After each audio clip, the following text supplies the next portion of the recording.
aplauso fuerte a Dios que vive. Fuerte, fuerte, fuerte.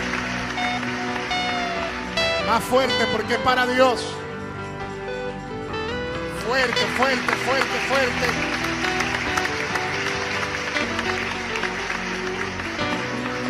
Dígale al que está a su lado, qué bueno que está en la casa de Dios. Le invito inmediatamente a que juntos estudiemos la palabra de Dios para el día de hoy. Y la misma se encuentra en el libro del profeta Isaías, capítulo 22, su versículo 7 en adelante. Uno de los libros proféticos más completos es el libro de Isaías, porque el profeta Isaías, todo lo que profetizó, lo profetizó con exactitud, con mucha exactitud. Por eso es uno de los libros que más me llama la atención de los libros proféticos, el libro del profeta Isaías, capítulo 22, versículo 7. A mí me gusta desglosar la palabra de Dios. A mí me gusta que la gente entienda con un lenguaje sencillo las escrituras. Y eso es precisamente lo que vamos a explicar hoy. Es un texto bíblico que cuando usted lo lee resulta quizás un poco incomprensible para muchos, pero hoy se lo vamos a desglosar. Hoy le vamos a desglosar esa visión que vio el profeta Isaías. Isaías capítulo 22 versículo 7. La palabra de Dios la leemos en el nombre de Dios el Padre, Dios el Hijo y Dios Espíritu Santo. Tus hermosos valles fueron llenos de carros, y los de a caballo acamparon a la puerta. Y desnudó la cubierta de Judá, y miraste en aquel día hacia la casa de armas del bosque. Visteis las brechas de la ciudad de David, que se multiplicaron, y recogisteis las aguas del estanque de abajo, y contasteis las casas de Jerusalén, y derribasteis casas para fortificar el muro. Hicisteis foso entre los dos muros para las aguas del estanque viejo, y no tuviste respeto al que lo hizo, ni mirasteis de lejos al que lo labra o al que lo labró. Por tanto, el Señor Jehová de los ejércitos llamó en este día a llanto y a endechas, a llanto y a endechas, a raparse el cabello y a vestir cilicio, símbolo todo esto de humillación a Dios. Sin embargo, ustedes hicieron todo lo contrario, dice el profeta Isaías. Y he aquí gozo y alegría, matando vacas y degollando ovejas, comiendo carne y bebiendo vino, diciendo: comamos y bebamos, porque mañana moriremos. Comamos y bebamos, porque mañana moriremos. La palabra de Dios siempre es bendita. Hoy vamos a tener más que un mensaje. Vamos a tener una reflexión profunda de la palabra, basándonos en estos textos bíblicos que acabamos de leer. Y a esta reflexión le he puesto por tema: actitudes equivocadas en la aflicción. Dígale al que está a su lado: tenemos que tener una buena actitud cuando estemos atravesando por procesos de prueba. Yo sé que usted tiene mascarilla en la boca, pero es bueno que usted hable y glorifique a Dios. Dígale al que está a su lado, tenemos que tener la actitud correcta cuando estemos atravesando por diversas aflicciones. Amén. En el contexto histórico de este texto podemos observar que el pueblo de Judá que estaba en Jerusalén estaba rodeado por el ejército del imperio babilonio. Estaban en peligro de muerte y estaban a punto de ser llevados cautivos. En este tiempo de aflicción, lo que hizo el rey y el pueblo fue poner su mirada en las casas de armas. En otra palabra, en tiempo de aflicción y de crisis sanitaria, en tiempo de enfermedades, en tiempo de confrontación bélica, en tiempo de amenaza militar, el rey y el pueblo, en vez de poner su mirada en Dios, la palabra establece que pusieron su mirada en las armas que estaban en la casa. Eso lo dice el versículo 8 de Isaías capítulo 22. Y no solamente pusieron sus ojos en las armas carnales o bélicas, sino que la palabra dice que fortificaron el muro, lo dice el versículo 10. Y no solamente fortificaron el muro, sino que construyeron un foso entre los dos muros. En otras palabras, si hacemos esto, la aflicción no va a llegar a nosotros. Hello. Si usamos las mascarillas, la aflicción no va a llegar a nosotros. Si mantenemos la distancia, eso fue lo que hizo el pueblo, cavó un foso bien profundo. Si mantenemos la distancia, pues ya no nos vamos a enfermar. Gloria a Dios. Es decir, se prepararon, el pueblo de Judá se preparó para enfrentar la batalla únicamente a nivel terrenal, únicamente a nivel humano, poniendo su confianza en sus armas, poniendo su confianza en sus muros, pero no tuvieron la actitud que Dios esperaba de su pueblo, porque aquí no está hablando con cualquier pueblo. Aquí está hablando Dios con el pueblo de Judá. ¿Y quién era el pueblo de Judá? El pueblo de la alabanza.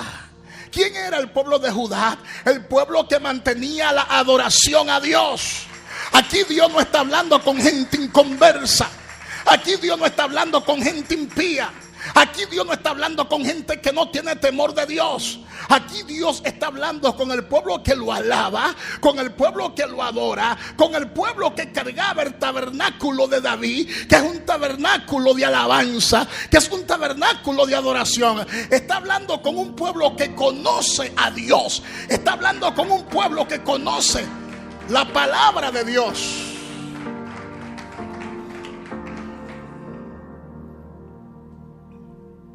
Y la palabra establece que ellos no tuvieron la actitud adecuada, no tuvieron la actitud correcta, aquella actitud que Dios esperaba de su pueblo en ese tiempo de prueba. Porque el Señor ama a su pueblo. El Señor te ama y Él conoce tu aflicción. El Señor te ama y Él conoce por la situación que tú estás pasando, no solo por la pandemia, porque la pandemia ha afectado a todos, así como el sol sale para todos, así como el favor de Dios sale para todos. La aflicción en esta oportunidad nos ha tocado a todos. Porque hay gente que hablan de Dios ahora y dicen: ay, si Dios existiera, ¿por qué Dios ha permitido esto que ha afectado al mundo entero? Pero el sol y el oxígeno sale todos los días para el mundo entero. ¿Cuántos dicen gloria a Dios? El Señor te da su pan cada día. Dígale al que está a su lado: Dios te da el pan cada día. Y si tú estás vivo en el día de hoy es por su voluntad. Si tú estás sano en el día de hoy es por su voluntad. Y si tú estás enfermo en el día de hoy, es porque Dios de alguna manera u otra lo ha permitido, o por la ley de la vida. Porque hay gente que piensa que el cristiano no se puede enfermar. Yo antes lo pensaba de esa manera. Yo antes, en mis inicios, que no tenía mucho conocimiento de la palabra, yo pensaba que era imposible que un hijo de Dios se enfermara. Era lo que yo pensaba. Y yo mandaba muchas veces a la persona a un rincón cuando tomaba algún medicamento y pensaba que eso era falta de fe. Era lo que yo pensaba. Pero descubrí en la Biblia que hasta el apóstol Pablo le recomendó a su hijo espiritual Timoteo que tomara un poquito de vino para su dolor de estómago, porque tenía un problema en el estomacal. Y hay recomendaciones en la Biblia donde Dios usa a los médicos para que tu cuerpo recupere la salud. Eso no es un pecado, eso es escritural. Todos sabemos aquí que yo creo en lo sobrenatural de Dios. Yo creo ciegamente en que Dios sana. Pero también creo en que Dios puede usar a un médico, una clínica, un centro de salud en un momento determinado para que tu salud se recupere. Porque la palabra dice que nosotros somos los administradores de nuestro cuerpo. O sea, si yo no cuido mi cuerpo, si yo no como adecuadamente, corro el riesgo de enfermarme. Porque es una ley espiritual y es una ley física. Porque la palabra de Dios establece que el pecado trajo como consecuencia que la muerte, y por eso los seres humanos hoy en día nacen, crecen, algunos se reproducen y mueren. Es la ley de la vida. El apóstol Pablo dijo que este cuerpo físico se va gastando, pero el de adentro crece cada día. Ese sí no se enferma. Dígale al que está a su lado: el hombre espiritual que tú tienes por dentro, ese no se enferma. Todo lo contrario, ese se alimenta y crece y se pone más robusto cada día. Pero tu cuerpo externo se va gastando. Mira cómo tengo yo ahora que usar lente. Hello. Donde antes yo tenía vista 20/20, ya no lo puedo decir. Yo leía de lejos, pero ahora tengo que usar lente porque son 44 años ya. Hello. Díganle al que está a su lado: tenemos que tener la actitud correcta en el tiempo de la aflicción. El pueblo de Judá, lamentablemente, no tuvo la actitud correcta. Dios esperaba que su pueblo en el tiempo de la aflicción se humillara. Era lo que Dios estaba esperando. Dios estaba esperando que su pueblo lo buscara. Dios estaba esperando que su pueblo volviera su corazón a Él. Lo dice el versículo 12. Que la Biblia hay que leerla pausadamente, de forma exhaustiva. Cuando usted vaya a estudiar la Biblia, saque tiempo para ello, no la vaya corriendo. Porque hay gente que ahora son cristianos medio modernos en cuanto a eso. Leen la Biblia en el celular porque alguien le mandó un texto del día y creen que ya están estudiando la Biblia. Tú estás leyendo una pequeña porción de la Biblia, pero no estás estudiando la Biblia. Tú estás leyendo una pequeña porción de la Biblia, pero no estás abriendo las escrituras. Porque abrir las escrituras es descubrir las gemas que hay dentro de ellas. Es descubrir los tesoros escondidos que hay dentro de las escrituras. Y la palabra de Dios establece que Dios lo que estaba esperando era que el pueblo de Él, no está hablando de los inconversos, está hablando que el pueblo de Él, no está hablando del presidente de la nación, está hablando que el pueblo de Él se humillara, que el pueblo de Él se volviera a Él, que volviera su corazón a Él, que se postrara. Pero en lugar de ello, el pueblo de Judá tomó una actitud soberbia, tomó una actitud de indiferencia hacia Dios. Lo dice el versículo 13. Fijaos bien en el versículo 13. Prácticamente el pueblo de Judá tomó una actitud desafiante hacia Dios, desafiante hacia su creador. a ellos no le importó lo que Dios quería de ellos, porque a veces somos soberbios, a veces somos egoístas, a veces no pensamos bien las demandas divinas, no pensamos bien lo que Dios está exigiendo en el momento. Y el pueblo fue muy soberbio y no le importó lo que quería Dios de ellos, y no se arrepintió de ninguna forma. A pesar de que ellos estaban a punto de ser castigados, porque no todo es el diablo que lo manda. No todo es el diablo, porque hay gente que se enferman y creen que es el diablo.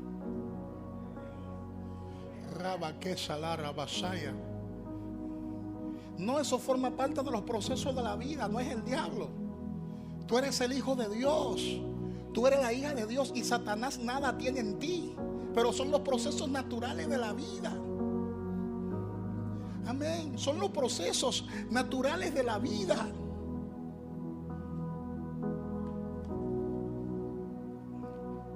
Siento la presencia de Dios. Siento la gloria de Dios.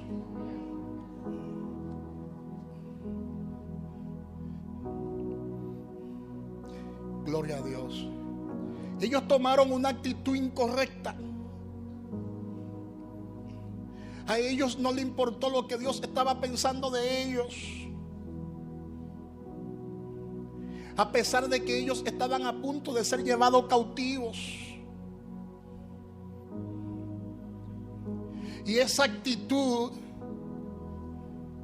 subió ante el trono de Dios, porque esa actitud fue un pecado muy grave, y ese pecado trajo funestas consecuencias. Según el versículo 14, trajo unas consecuencias muy duras, porque poco tiempo después toda Jerusalén fue destruida. Toda Jerusalén fue destruida, y fue destruida por los babilonios. Y el pueblo que no murió en batalla fue llevado cautivo por 70 años a Babilonia.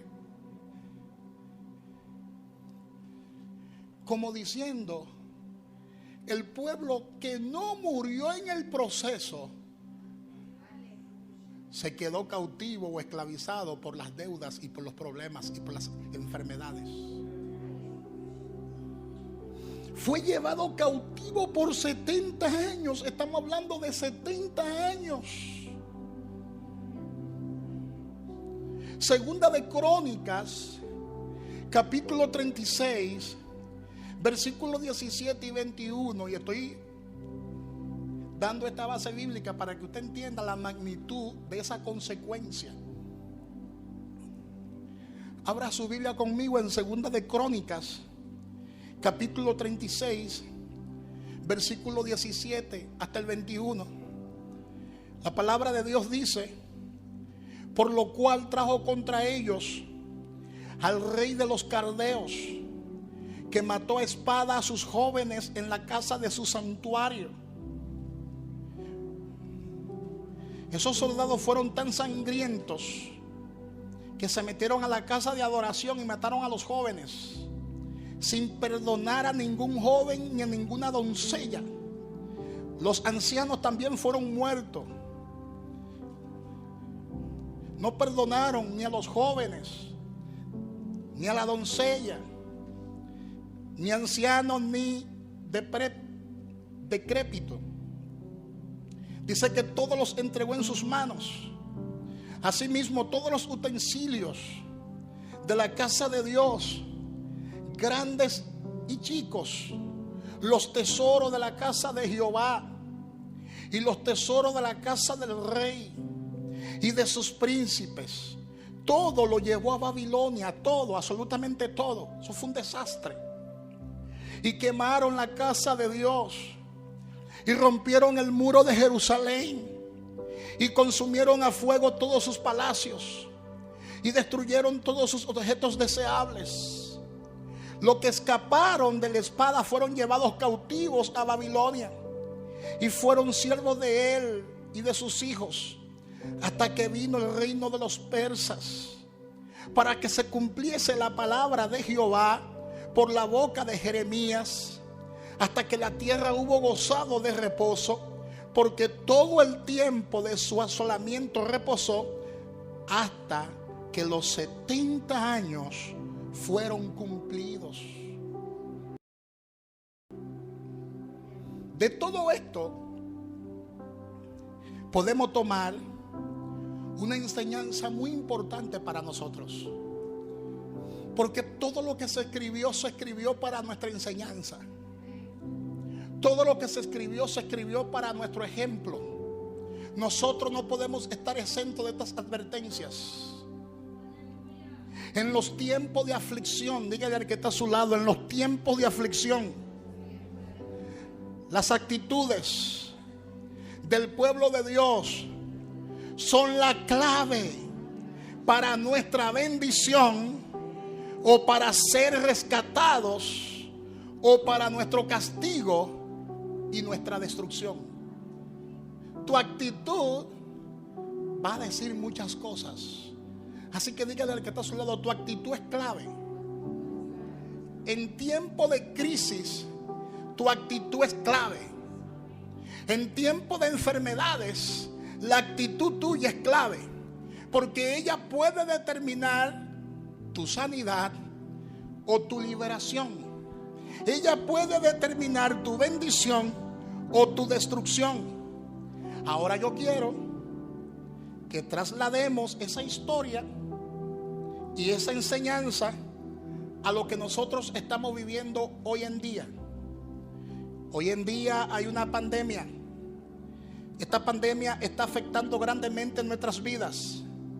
Muchas personas han muerto. Nuestra manera de vivir y nuestra realidad han cambiado totalmente. No se sabe aún cuándo esta pandemia terminará. Y los pueblos y los gobiernos del mundo tienen esperanza en una vacuna. Ayer en la noche, el hermano Soler me dio una información que me dejó a mí con los ojos abiertos, y es que esta enfermedad ya se ha convertido en una enfermedad endémica. Eso significa que va a convivir con nosotros por mucho tiempo, aunque exista una vacuna que controle las cosas. Pero esta enfermedad va para largo. Dígale al que está a su lado, tenemos que asumir la actitud correcta frente a lo que estamos viviendo hoy. Dígale al que está a su lado, nosotros como pueblo de Dios no podemos tener nuestra esperanza en la vacuna. Hello. Dígale al que está a su lado, nuestra única esperanza no puede ser una vacuna.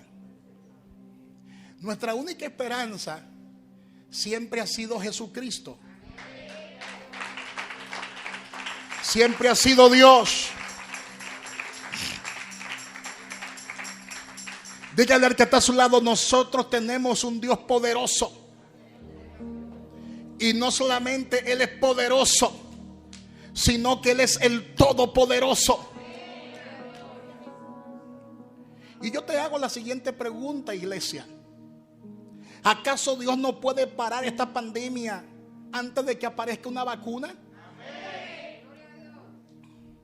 ¿Acaso Dios no puede ponerle un alto a esta pandemia antes de que aparezca un antídoto? Pues por supuesto que sí, porque la Biblia establece que para Él no hay nada imposible. Lo dice Jeremías capítulo 32 versículo 27. Jeremías 32 27 dice: he aquí, yo soy Jehová Dios. Yo soy Jehová, Dios de toda carne. ¿Habrá algo que sea difícil para mí? Cuando usted esté clamando, cuando usted esté orando, es bueno que usted le recuerde a Dios sus propias palabras. y le diga a Dios: hoy yo me postro, hoy yo me humillo, hoy yo te pido perdón. Te pido que me perdone por mi ignorancia. Te pido que me perdone por mi torpeza. Te pido que me perdone por mi falta de conocimiento, pero yo sé que tú todo lo puedes. Yo sé que tú eres el Todopoderoso. Y si es tu voluntad, sáname. Si es tu voluntad, libérame. Si es tu voluntad, aleluya, aleluya. Pero tampoco, si no es su voluntad, tú tienes que adorarlo. Oh, gloria a Dios. ¿Y si Dios no quiere sanarte ahora? ¿Cuál sería tu actitud? Y si Dios quiere que tú aguantes un poquito más, ¿cuál sería tu actitud? Porque sabemos por la Biblia que Él es el Dios de toda carne. De toda carne. Él es el Dios tuyo, pero es el Señor de toda carne. O sea que Él es el Dios de las aves que tiene carne. Él es el Dios de los animales cuadrúpedos porque tienen carne. Él es el Dios de los peces porque tiene carne. Él es el Dios de toda carne. Por eso es que todo lo que respire tiene que alabar a Dios. Todo lo que respire tiene que alabar a Dios. Es más, el nombre de Jehová, su expresión es la expresión de una respiración profunda. Así se expresa el nombre Yahweh en el hebreo, dando a entender que el ser humano y todo lo que respira desde que se despierta en la mañana, lo primero que pronuncia, inconsciente o conscientemente, es el nombre de Jehová.